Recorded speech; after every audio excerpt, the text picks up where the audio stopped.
Welcome to the Road to Black podcast, Wes. What's up, man? Not a lot. Hey, you were out in sunny Southern California last time I talked to you.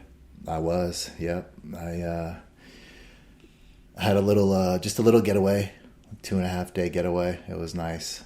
It was real nice. Been super stressed here. Both of us were super busy. My lady and I, and we just kind of had to get away for a couple of days. Really, to be honest.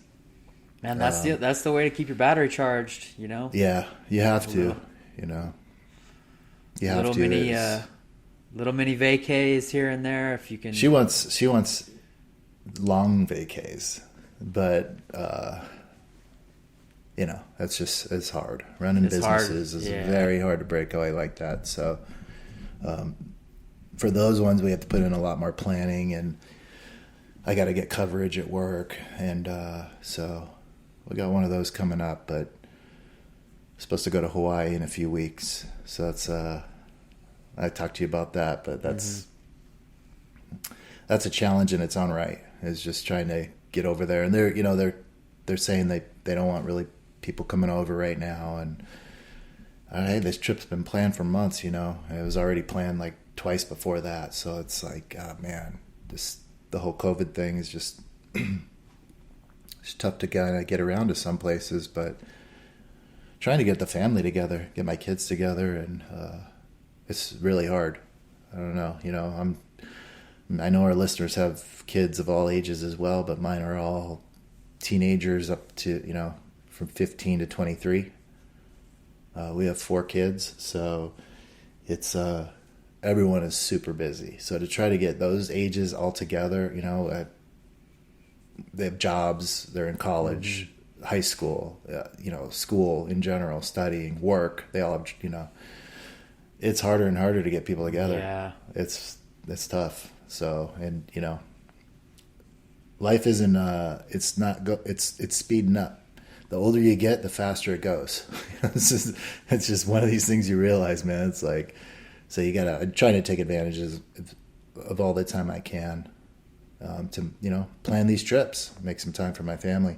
This last one, I went with my lady to Newport, and it's a cool little area if you've never been, but the LA area it's busy, but with this we flew right into like Santa Ana, and that airport's not bad at all. Not at all. That's a nice airport. Oh my God! If I can fly in and out, when I was going back, so when I was stationed, I don't mean to cut you off, but I was stationed out in San Diego, and when I'd go back home to Hawaii, I would defer to fly out of John Wayne. That really? Airport is I would always fly out of John Wayne. So you drive up there? I would drive up there because it was kind of equidistant between Camp Pendleton was kind of equidistant from San Diego and then Orange County. So Camp Pendleton is more north. Yeah, it's North County. Yeah. Got it. Yeah. So anyway, I love that airport. Yeah. I mean, we used to fly in there when we went to Disneyland a bunch, but I've never, especially with COVID and everything, it is smooth sailing in there. This is the second time I've went there in the last few months, but it was nice. We have TSA pre-check now, which is the bomb. That is like next level. I mean, I don't know why I didn't do that earlier. I highly recommend that to anyone, and it's worth the money if you're traveling at all. But so we just walk right through the line. You don't have to take your shoes off. You just boom. You can get to the airport a lot later. We travel several times a year, and we just park at that East Economy and take the little tram right in Sky Harbor. Sky Harbor is the busier airport of the two. Yeah. And man, we flew in there. We didn't even get a car this time. We just Ubered to our hotel. We had this place called right down, kind of like down like in the heart of Newport. Like, have you been down there? Mm-hmm. Yeah. Yep. Cool little beach town. Crowded down. I mean, there's a lot going on. Don't get me wrong. It's a quaint little spot, and there's a lot of beach there. That's what I like about Newport. I've grown up going to San Diego. Took my kids to San Diego every year, but San Diego these days, it's hard to find a spot on the beach. Like, it's packed the last couple of years I went, like to the point where almost like a crazy movie. Like last time we were in La Jolla, I mean, there was not 3 feet between you and the next people over, you know. Wow. And this was during COVID. This is during COVID. So, you know, you're supposed to like distance, but no, everyone was just, it was actually when they kind of opened up last, oh man, when was that? The first time, I don't even remember, but several months ago when they finally were like, oh, you know, people thought this thing was kind of behind us, you know? But, man, I go up to Newport and those beaches are so big. They're wider too. Mm-hmm. So there's just so much more space. And, it was cool. We stayed at this place called Lido House. It's kind of like this quaint boutique hotel. Really nice place, but they give you like beach cruisers. They have a little like cool golf cart shuttle that takes you right to the beach. It was sick. It was nice. Yeah. So I mean, we didn't even have, and we walked to the restaurants because that's what I was going to say. A lot of restaurants in that area versus San Diego.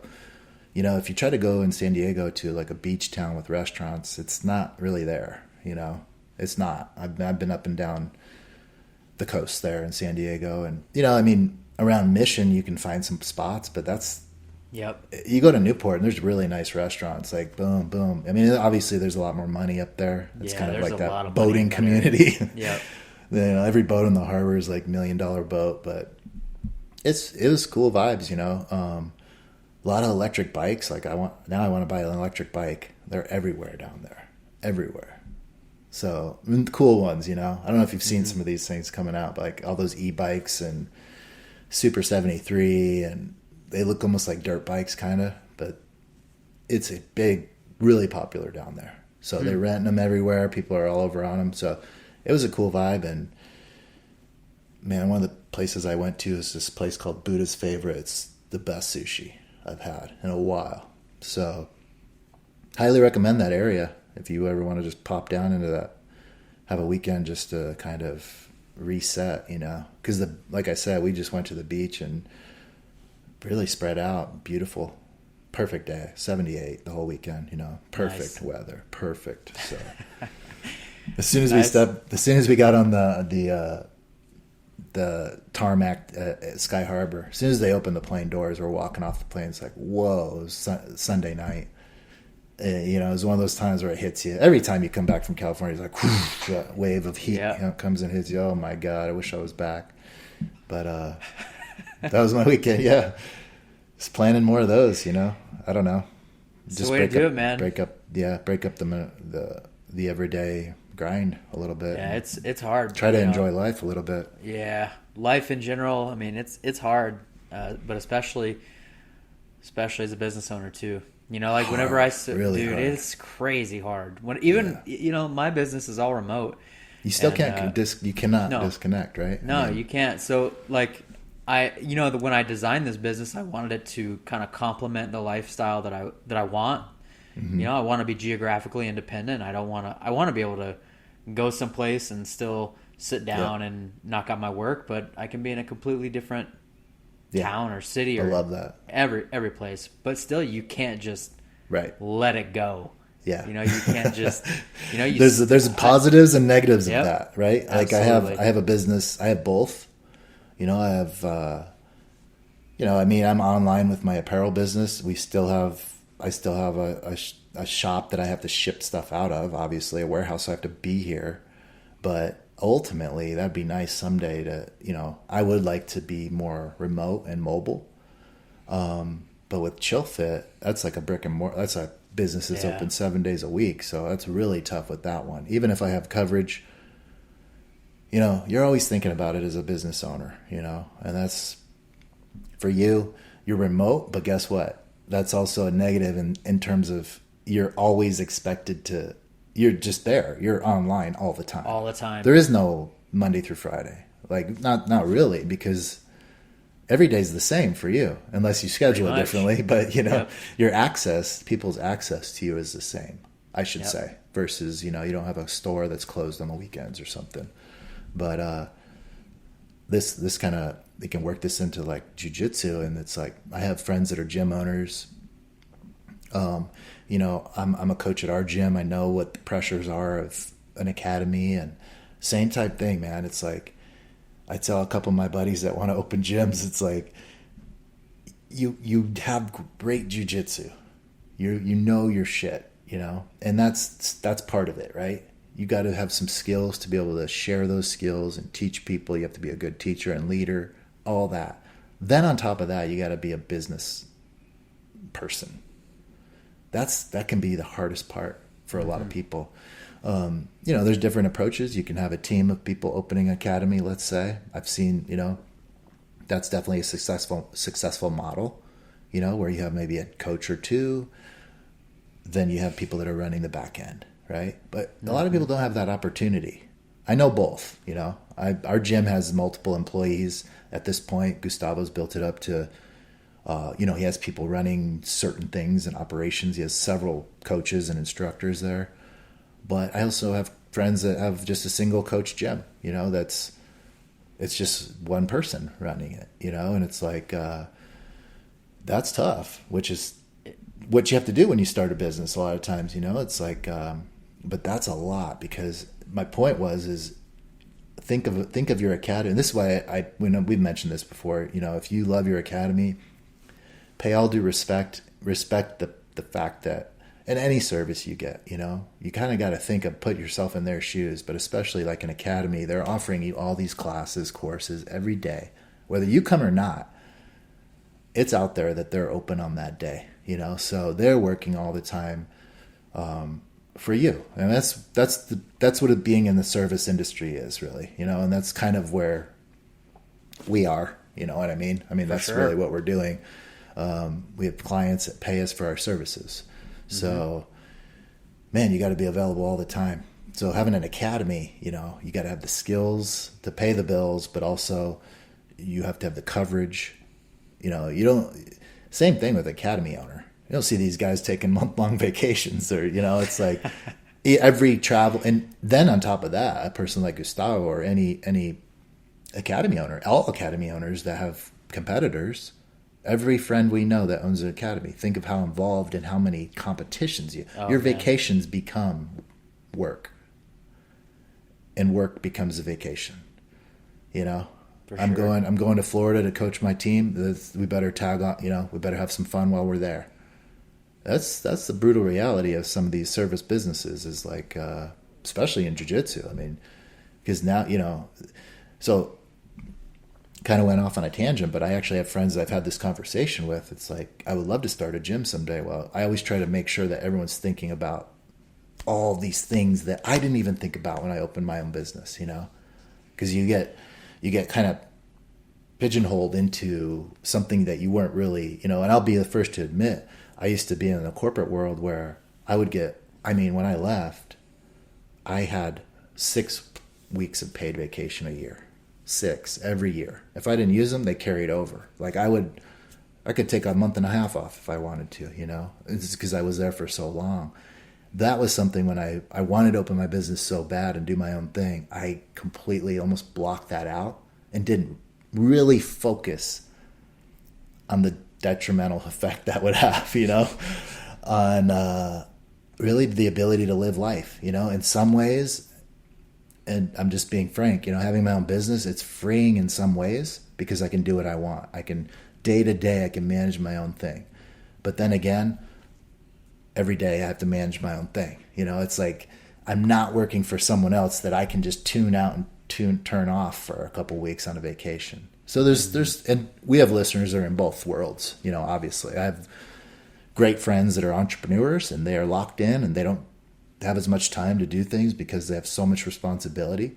And then I have people that work in corporate or work for a business or maybe they're an investor or something and they're like, my money's being handled over here. I can actually get away, or I'm working for, in my case, I worked for the utility here in town for a long time and I could just check out. I miss that. I'll be honest. I miss that a lot. That's one of the things I miss. There's a lot of other things I don't miss, but man, you gotta live life at some point. we're both feeling those pressures as entrepreneurs. I know your wife is super busy as well in her field. So, but I don't know, man. You gotta find those breakaways to do some little trips here and there. That's the only thing I can do, because every day is just a grind right now, taking on responsibilities left and right. Yeah, I'm in a similar boat. I'm onboarding a lot right now, and that, it's whatever business you're in, it doesn't matter. No. You got something coming, And well, if you're successful and you're trying to build your business, that's what you want, But it is as an entrepreneur, it is never ending that way. Yeah, there's no real breaks. If you're taking a break, you're losing your money or you're losing your clients. It's like. So that's why COVID was so, for me, it hit our business really hard because we had this momentum building for a few years, and then just the rug pulled out from under us, and had to basically start over. So, note to all you entrepreneurs out there, especially if you're a jiu-jitsu, you want to get into an academy situation, it's a ton of responsibility, and it never goes away. And you know this, I know this. It's kind of a daunting thing to think about, but sometimes I actually think it's like, what's the end game? Like even for you, you're loving what you're doing right now, but it's like, in 20 years, are you going to want to still do that same thing? Or how do you even, you know what I mean? How do you don't think about those things as a new entrepreneur. You're just like, I want to build this. I want to go, I want to grow, and Yep.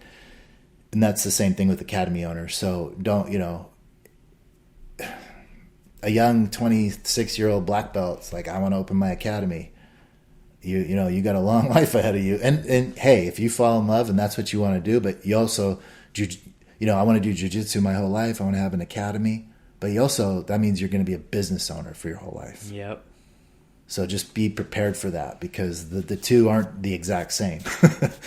You might end up not wanting to do jiu-jitsu because you don't like the business aspect or something. Yeah, that's like the thing about it. I was going to make that point earlier. You better make sure that you love jiu-jitsu, man. Because when it turns into a job, I love obviously, I'm passionate about it. Mm-hmm. I talk to jiu-jitsu athletes all day. Yeah. That's literally what I do. But it's different. Mm-hmm. It's different when everything in your world is like around this one central thing, True. which is jiu-jitsu, you know? And it's the same with opening an academy, It's the same thing. It's like maybe you really like jiu-jitsu and you're pretty good at it. Yeah. But if you open those doors, that is your life now.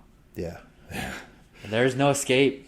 It's taking a lot more responsibility. I think that's the biggest thing is it goes from being more of a fun hobby or even a tremendously fun passion, but when it becomes a business, it changes. And I think every academy owner will admit that.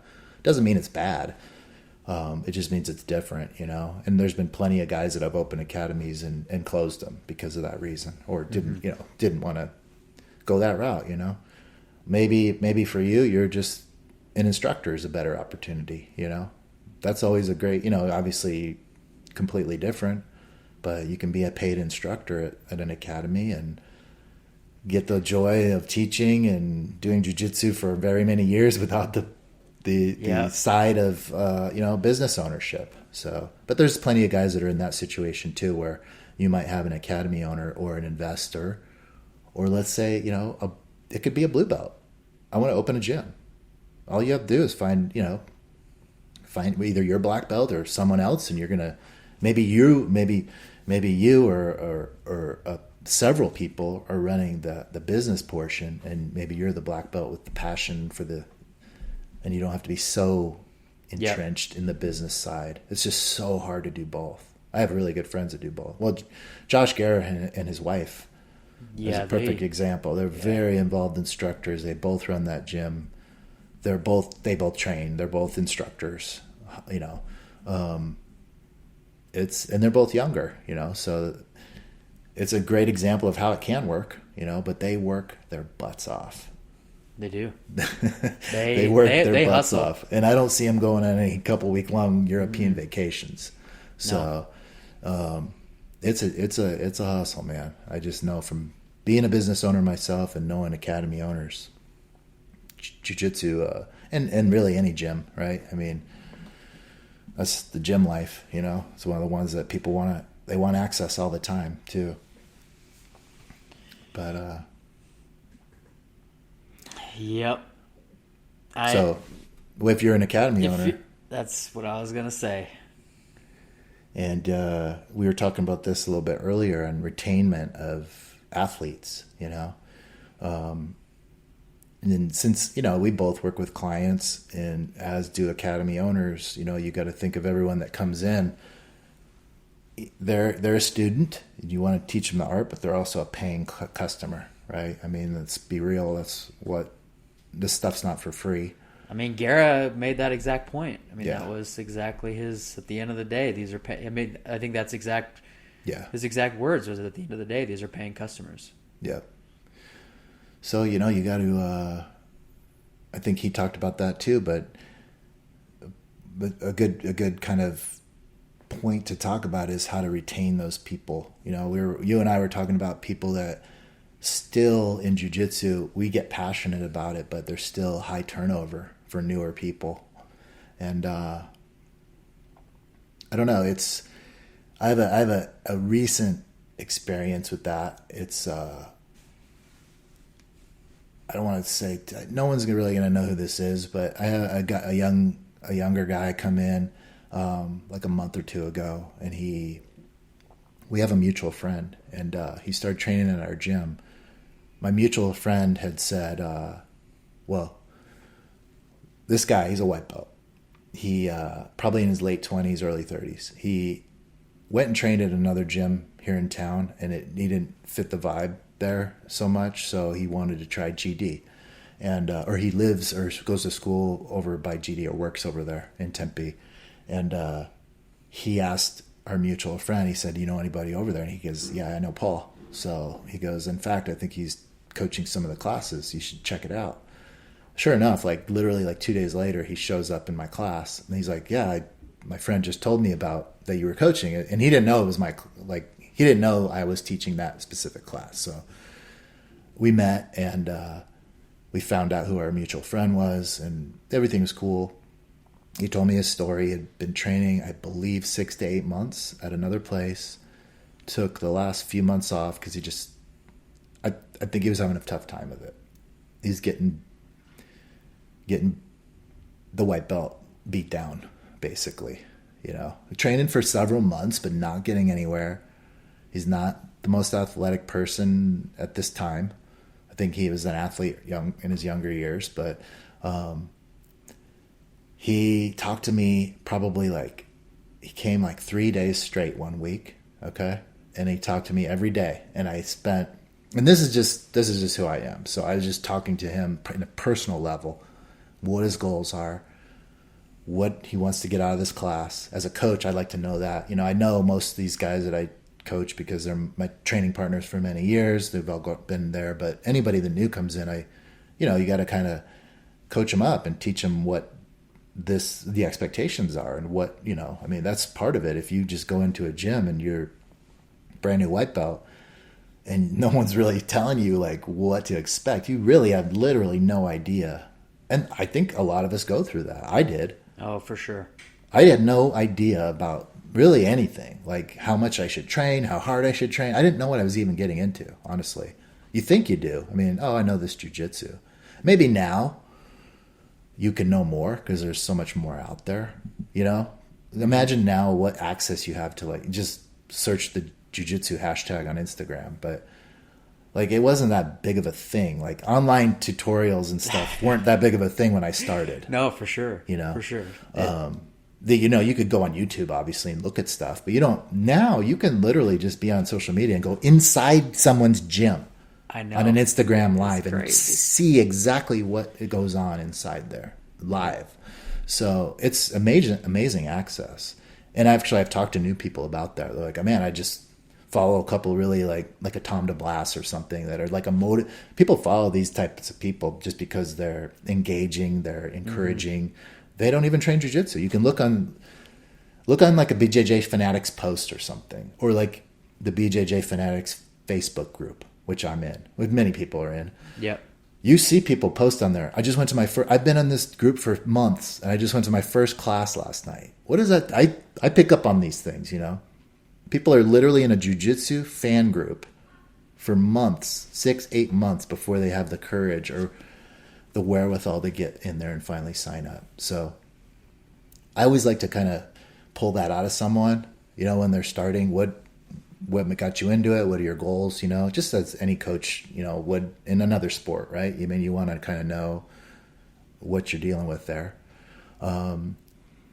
He was very committed, and him, myself, and a couple other of the higher belts in our class. We actually one day talking to this guy, really encouraging. You know, he was saying, "I want to come every day. I want to come every day." Okay. Right away, I say no. I'm just like, that's just not realistic. As a new beginner, that is just not realistic. And I firmly believe that my professor would probably say the same thing, you know. Mm-hmm. I told him 2 or 3 days, you know, to start a week. You know, you're brand new. You're going to be, what do we talk about? You're going to get bruises, and you're going to be beat up, and you're going to be tired, and your cardio is going to suck. And mentally, it's draining when you're starting, you know. So I think we finally settled on, you know, he was kind of adamant about it. No, I could do it. I'm like, no, I don't want you to do that. Let's just do 3 days or 2 even. I said, if you can commit to that for 2 or 3 months straight, no breaks at all, then you can add a day. I told him that like the first week I met this guy. Just give it. And that's just, I think that's solid advice. Okay. Mm-hmm. Make small commitments that you can attain. That's with any goal, you know. That's the problem. People want these fad diets, or they want to see success in the gym, and it's like, make it a 6-month deal, and only you can commit to that 6 months. Yeah. You can't bullshit yourself. You can bullshit everyone else. You can bullshit social media, post as much as you want, but only you know if you're doing the work. And that's what I told him. I'm like, make it 3 days, in 3 months, 3 days a week, straight, every single week. Think about it. You're going to get some good initial skill. 3 months. Then you can see if you can, you know. So that's just my philosophy. I don't know, you know, everyone's going to have a different approach to that. But I like I think things that people can reach instead of, I'm going to go 5, and this day I went 5. Yes, next week I went 4. Oh, man. 2 the next week. Oh, I'm back up to 4. And, you know, you're never hitting. Yep. You're never even doing what you said. So, you know, be realistic about it. And this goes to anybody that's listening. You know, it's like, if you're going to add something in, make a smaller commitment, you know, and just hit those targets and then stretch that into something else, you know. Next week, the guy comes 3 more times in the week. Awesome. You know, I was like, okay, 2 weeks straight, you know, and actually, in this case, I won't talk about that, but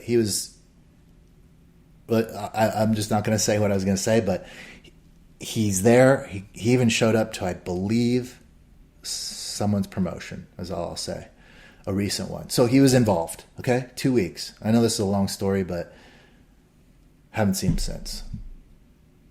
So, you know, it's like, and this is someone I was just like, already as a coach, I was like, okay, 2 weeks, 3 days this week, 3, and he was making good effort every class, rolling as many rolls as he was asked of. Like, he wasn't leaving early or anything, you know, he's taking the class, you know, seemingly very engaged, and I just haven't seen him in the last probably 3 weeks.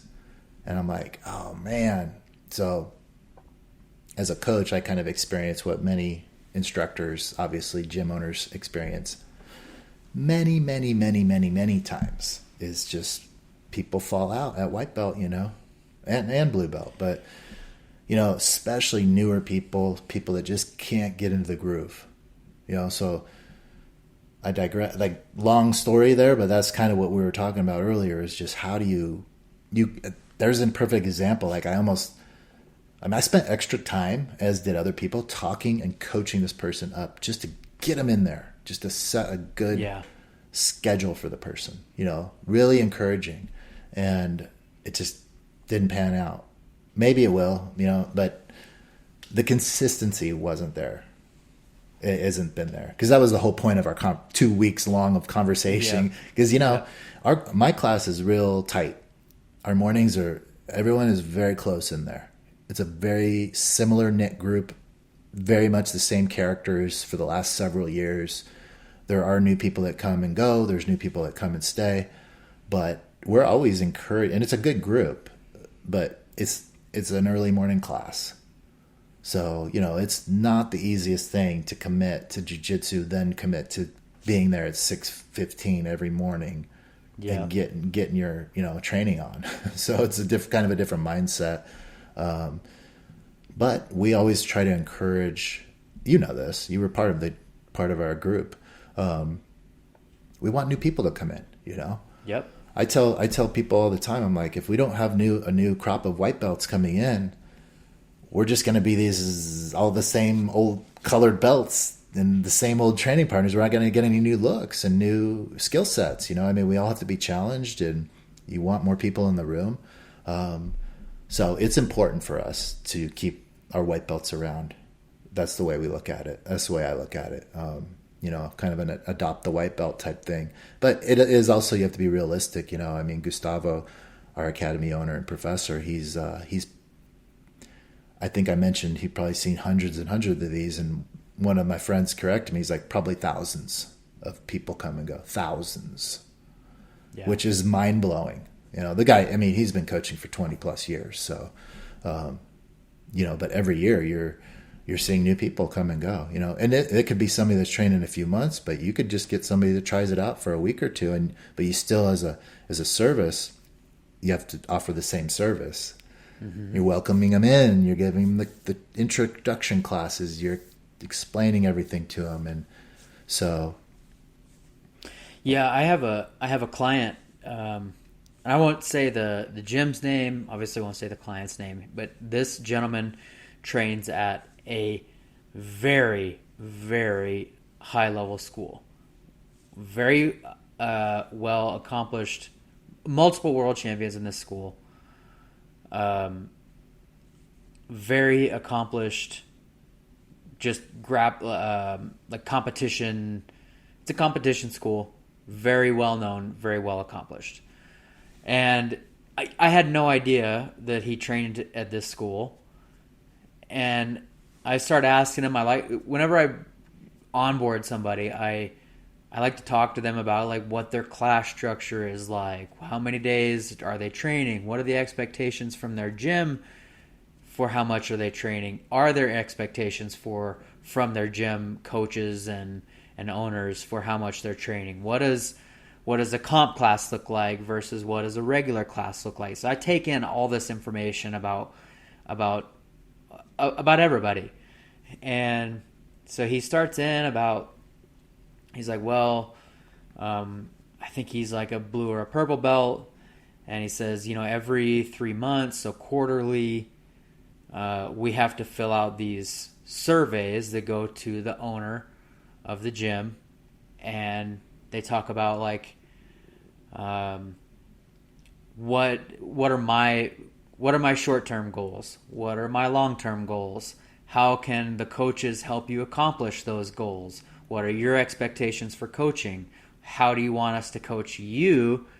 What should we do if you don't, if you drop off for 2 or 3 weeks? Right. So they have this like, it's just a standardized process for their gym. And it had sounded familiar to me. So whenever I told the guy, I was like, I knew the gym that this person was training at, obviously. So I was like, this doesn't sound like a lot of gym owners. So I asked him, like, what gym do you train at? And he told me what school he trained at. And it was like a big light bulb went off. But the point is that is super important. So for him, it was like, we know, you and I both know this gym owner. And so I was like, it makes total sense because this gym owner knows his students down to like a granular level. Right. Like, and he invests a lot of himself in this, in his students, and he knows, I mean, I guarantee you this gym owner could pick that student out and be like, his goals are this is Right. how he wants coached. He's just, that's the type of guy he is. Yep.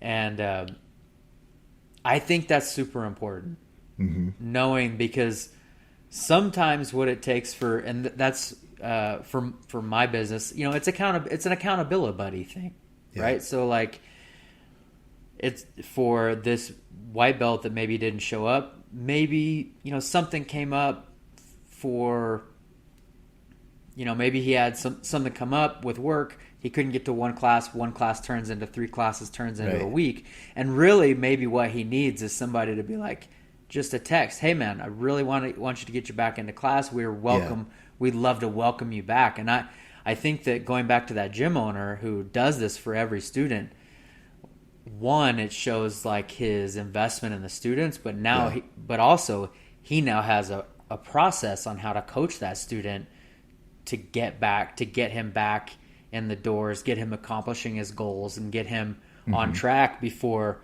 2 weeks turns into 6 months. You know what I mean? Yeah. It's a first of all, it's like, that's a huge responsibility for a coach or academy owner. But, you know, For sure. the best ones are going to do it. My professor does that as well, you know, so I don't know his exact process, but I know for a fact, like, people have actually told me that, and I knew what was wrong and why this person was off the mat because he kind of trained with me, but Gustavo didn't know in this case. And he told my friend told me, he reached out to me, asked me how, you know, what's going on. I haven't seen you check in at the school and stuff. So, I mean, he's not the first person that's told me that. So I know they check up on people, you know, and that's important. That's so important, but it's so hard, so much work. That's why it's like, that's what I'm saying. It's like, and we've said this many times on the podcast, but man, especially during COVID, we were talking about pay so much respect to if you enjoy your instruction and your professor, the commitment that they're making to you. I mean, it's a beautiful thing, really. If you have somebody that is that committed to you, they're making money on you, but it's not all about the money. That's not why they're doing it. The money runs the business, but the passion comes with the personal contact, you know, because guess what? These guys are going to get, you know, they're going to get the money from the white belt that signs up, that is going to check out, you know, that's part of the business, you know, in jiu-jitsu academies. I'm not an academy owner, but I can just imagine that there's some analysis being done, and your colored belts are paying bills every month, year after year, and the white belts, it's come and go. Yep. You know, it's just like my clients at ChillFit. I know we have had members that are 4+ years, and then there's revenue that comes and goes each month. That's new people that don't stick around.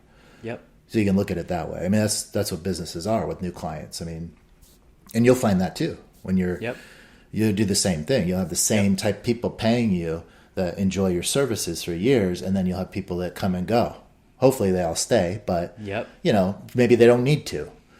But in the term of a gym, same thing. Like, imagine, and you know, some of these academies, hundreds and hundreds of students. Now try to, like, even if you have a team of 4 or 5 coaches, try to stay on top of that. And really, honestly, let's be honest, if you're a business owner or academy owner, there's only one person that truly, no one cares more than the academy owner. Yeah. So this is just something I have employees, and like, it's no knock on employees, but as a business owner, no one has the same exact passion and control and desire to do what you want to do. Exactly. So even if you have a team of people paying attention, a team of coaches paying attention to all these students, there might be different levels of attention being paid. Does that make sense? Totally. You know, I'm just speaking in general terms, and I'm talking about gyms that, you know, we both have friends that own gyms that, you know, where one or two coaches can coach all the classes.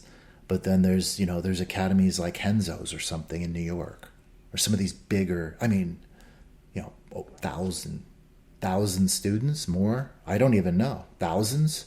So many people at some of these places. It's like, it's really crazy. So to try to manage all that, I think a systematic process, like you said, would be, that's so smart.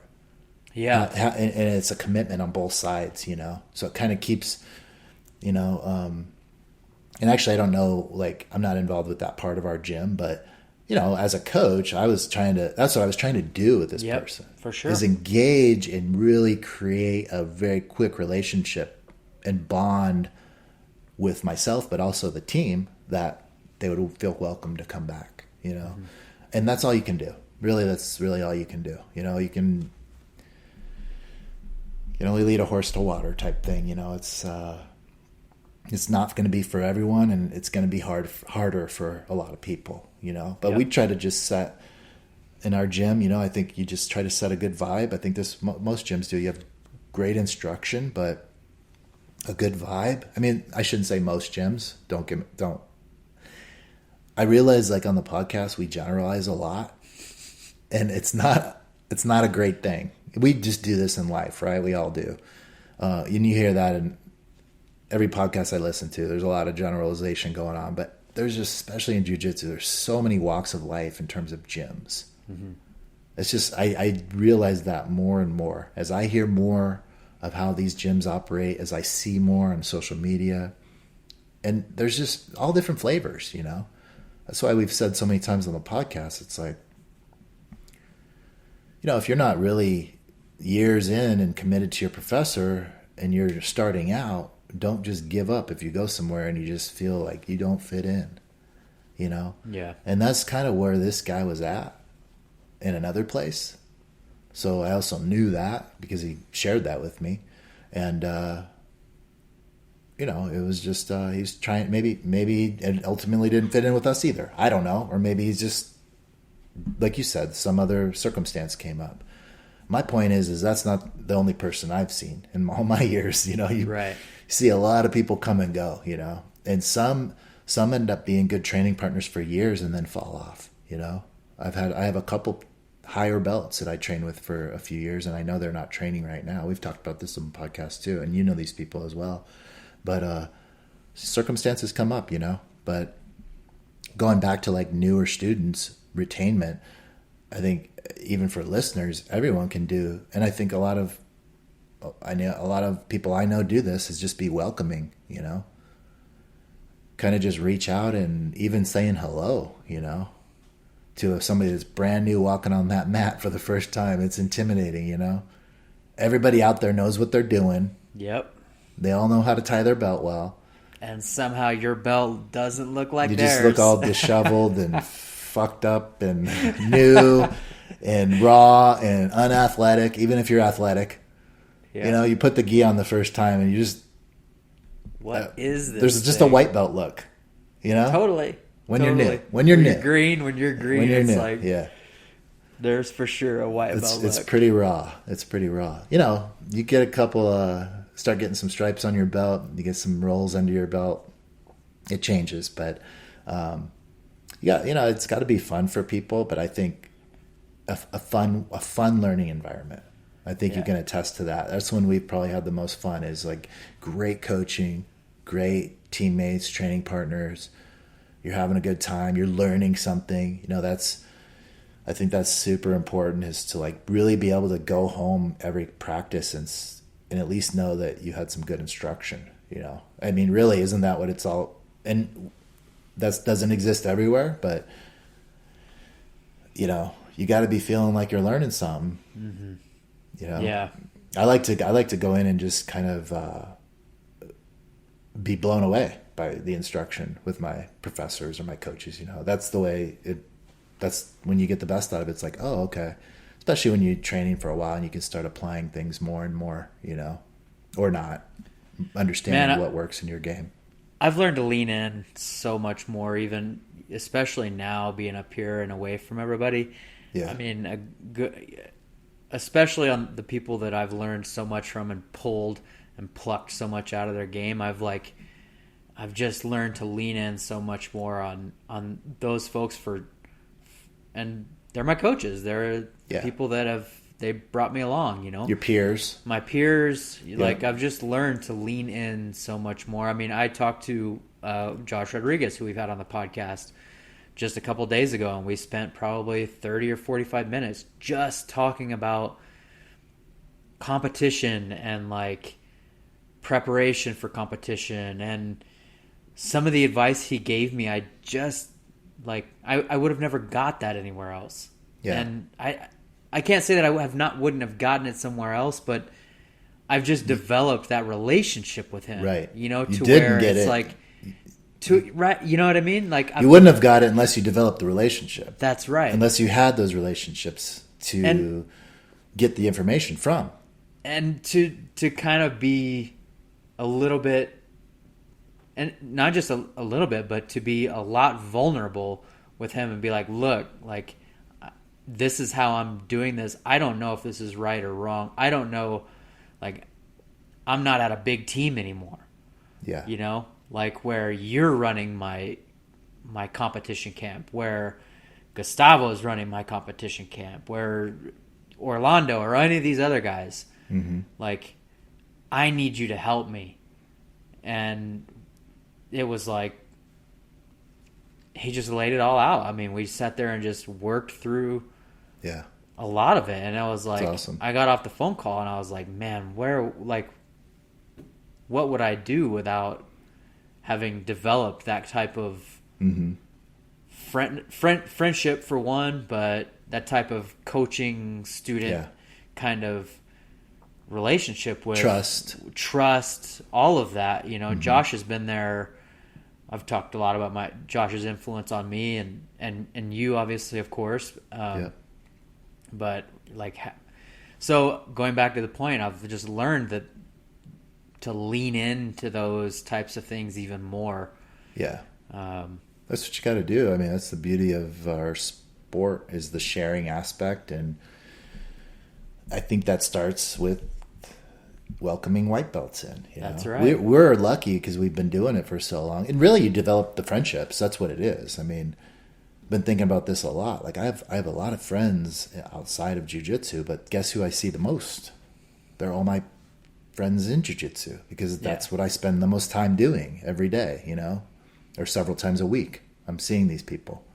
So you develop a very strong bond. And that's straight away. I mean, we all know this in the jiu-jitsu community. And if you're not in that situation, you probably find a better one, you know, because, you know, if you're going somewhere consistently and you're seeing the same people, hopefully you're developing relationships. That's part of the beauty of jiu-jitsu. That's why we love it so much, you know. It really is. I mean, it's a friendship builder. Put a lot of trust in those people, and it's something fun that you can share with other people, right? I mean, obviously, can't do this alone. At least, and especially with our situation, you know, when you were here as well, we were great friends in the gym. Obviously, that's how we met. Mm-hmm. That's why we're here. So, it's super important. Yeah, I mean, and it all starts with, you know, we've talked about this. We've brought this up a number of times, but when you walk on the mats in that early bird class, and I know at least the 10 a.m. class at G's, and the tradition is everybody walks up and says hello to everyone on the mat. So when you come up, when you take your sandals or your shoes off, they're at the edge of the mat. You step onto the mats and you walk around. Shake everyone's hand. Shake everyone's hand, and you say hello. And for that white belt that's sitting in there who automatically feels alienated because there's little pods of people that are sitting around bullshitting and smoking and joking and getting stretched out together. Yeah. Who's kind of off to the side a little bit. Mm-hmm. So not really included in anywhere. That, like, hello, and that like, just what's going on, you know, what's your name? Do you have any wrestling or grappling experience? You know, that goes a long way. It means the world. Goes It a long means way. the world to them. And that's the thing that I think that training partners can do to help retention. I mean, not everybody's gonna stick around, but the people that do stick around, the ones that stick around are the ones that are definitely gonna feel welcomed in your environment, and those are the ones that are going to bring in that new blood. They're gonna be the next batch of blue belts that are gonna be trying new stuff, and and those are the ones that that's what everybody can do to help keep people on the mats. It's true. It's you get your little cliques. I see it in our class. We have a lot of the same guys are just friends. They've been friends for years. They're talking, and then you see a new white belt or two over in the corner, and I try to always obviously go up and say hello and just make them feel. You can only do what you can do. I mean, exactly. These guys have been friends for many years, so there's a reason, guys and gals, they're chatting like that. But nothing's to say if you keep coming. I honestly, some of the closer people that I've talked to about doing jiu-jitsu, I'm like, come train with me. If you want to hang out, come train in our class. If you keep training, you're gonna have some great friends. Like, you can meet a lot of cool people, and they'll be good friends. I mean, because they're always there. There's certain people that are always there. So, if you need a friend and you want to learn some jiu-jitsu, you're gonna find it on the mats. But you have to be the one that's consistent. You know what I mean? And that goes back to the first story. It's like you can only help them so much. And for 2 weeks, this guy was loving it, man. He loved the vibe. He was thanking me after every class. Everyone was really fitting in well, and then just don't see him anymore. So that just happens. So, but I think the point of it is, as I get older in my grappling journey, and maybe not older, but wiser, more experienced, I think that's just so important. It's something I completely overlooked as a blue belt, and especially as a white and blue belt. Like, I was new myself in those years, so I didn't really care what this new white belt was. Shit, I'm over here getting my ass kicked. I don't really care what he feels on his first day. I'm still feeling bad, and I'm 7 months in. Yeah. So but you see what I'm saying? Higher belts, but think about it. Think about when you were brand new, and think about the respect you had without even knowing who that person was across the way that was a brown belt. Right? I mean, oh, dude, you know what I mean? Like the respect and just the admiration of someone you don't even know, just because what you do know is that person's been committed, and they've been going there enough to earn that brown belt or black belt. Obviously, any colored belt. When I first started, I was like, oh my god, I'm not gonna. I didn't even think I could be like a purple belt. It was like, what? Same. So I just try to step back into those people's shoes, because that's exactly how some people feel now.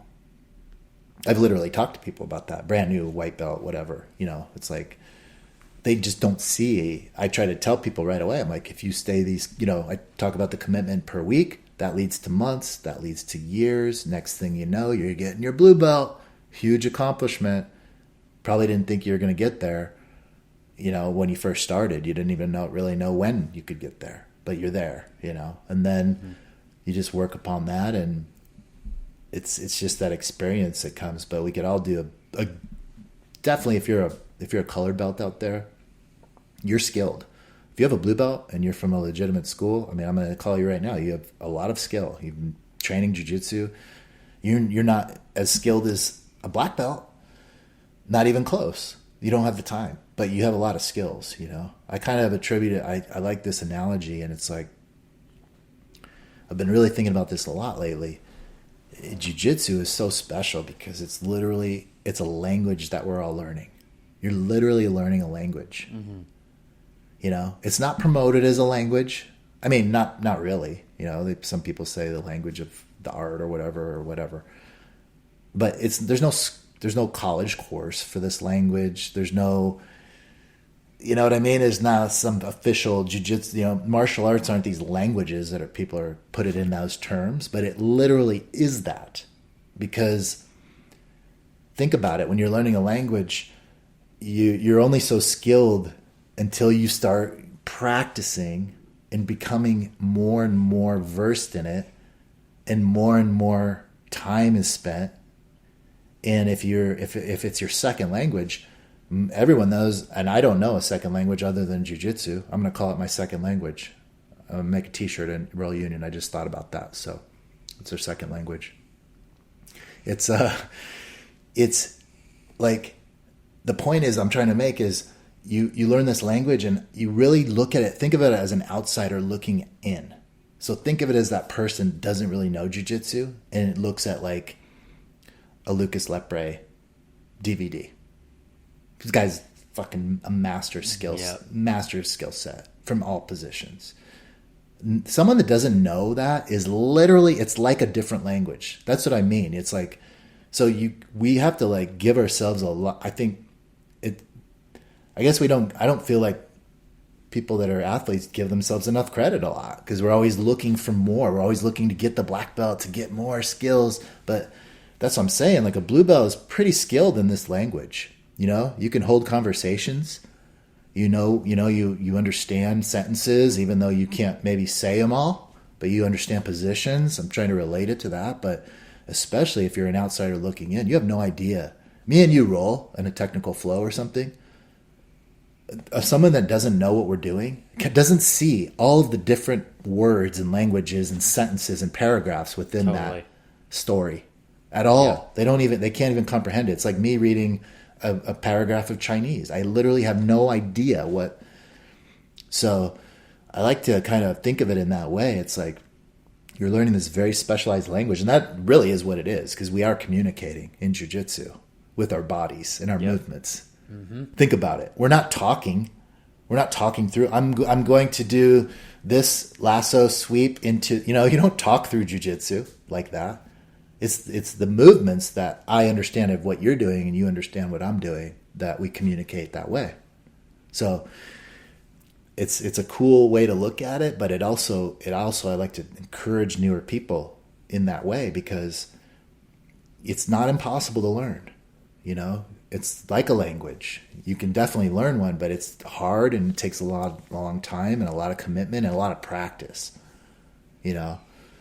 I took Spanish in high school. I remember like 2 things. It's because I never worked on it. Mm-hmm. But if I would have kept doing those same things and had somebody to talk to and really focused on that, obviously you're going to remember those things and build upon them. Yeah. So blue belts and up, man, you're getting more and more skilled. Any color belt, I say, try to just help people out. Always, we've preached that before, but we're big proponents of that. Just helping lower people advance, and we all rise as together. It's like that whole mentality. Your jiu-jitsu is going to get better with the people around you. That's why the best gyms, they draw in the most competitive people and they all rise together, and that's how it works, So that is how it works. Cool, brother. Well, good deal, man. We talked about a little bit about everything. Yeah, we kind of did. And not really much about the stuff we plan to talk about, so.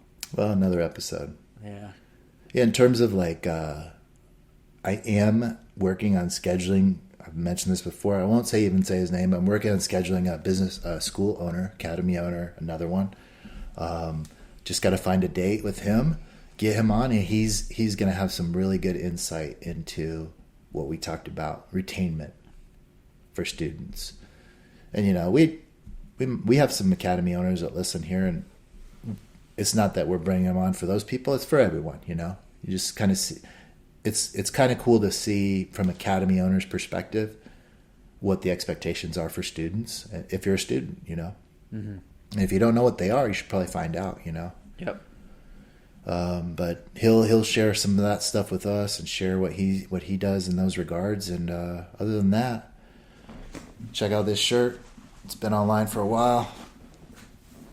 RealUnion.com. Jiu-jitsu is not a crime. It's one of my favorite shirts. You got this one?